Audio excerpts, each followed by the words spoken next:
Erkak kishida tez bo'shanish holati ikki xil sababga ko'ra rivojlanishi mumkin.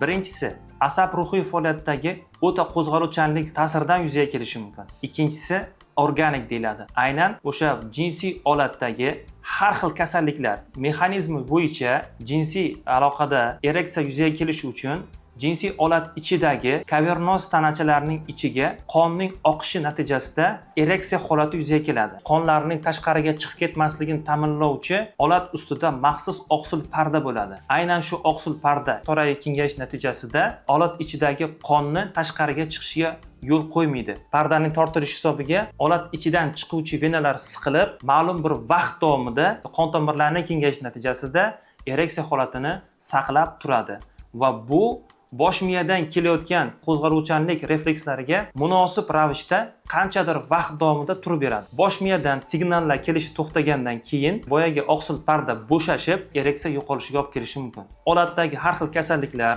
surunkali yallig'lanishlar, travmalar, chandiqlar natijasida ham aloqa tez tugatish sababchi bo'lishi mumkin.